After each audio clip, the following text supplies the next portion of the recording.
Morning, Camino. This is Pastor Bruce. I'm in the kitchen, as you can see. Got stuff here, Camino.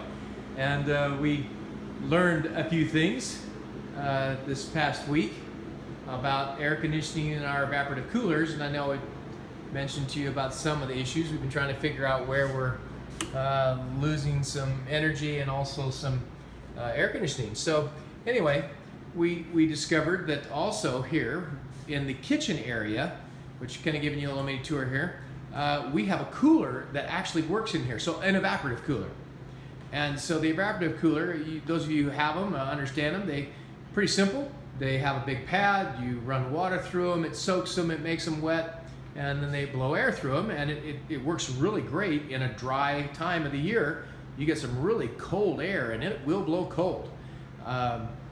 So it's here for the kitchen. So it gets hot in here when they're doing the work. And people are in here when they're doing a lot of cooking, and evaporative coolers, a cheap way to take care of it. But to the rest of the building, it's really air conditioning. And so we kind of have it that way, and it's more expensive, but boy, it works great, and we cool the whole building that way.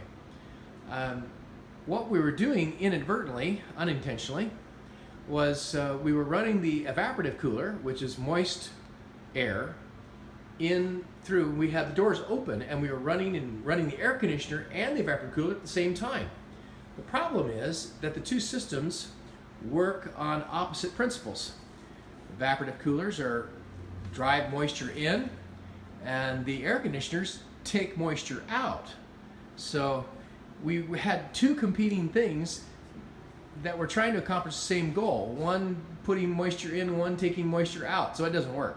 And they fight against each other the whole time, and it really doesn't work.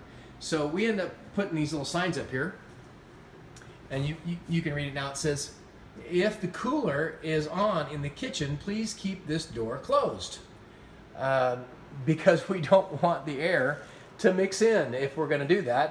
And it's not like we're in the kitchen a lot, except during certain times.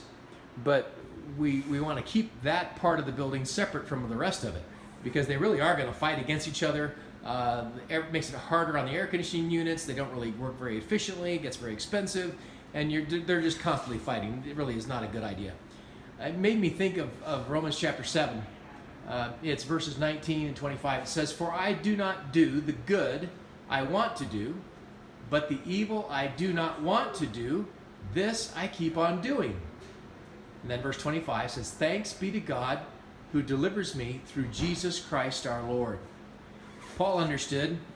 He knew what it was like to have competing forces in his life. He describes it, writes about it as the flesh and the spirit. One, constantly pushing one way to do what I want to do, or don't do what I know I should be doing. And he goes, you've got that going on all the time in your life, and you're fighting to win that battle because you've got to follow Christ. And so he says, that is where the victory is found. He says, I struggle, but thanks be to God who delivers me through Jesus Christ our Lord. Freedom. Freedom from the struggle happens when we give it up, follow Christ, do what He's called us to do, and get rid of the rest. Stop having the competing things in my life. See you soon, church. Bye.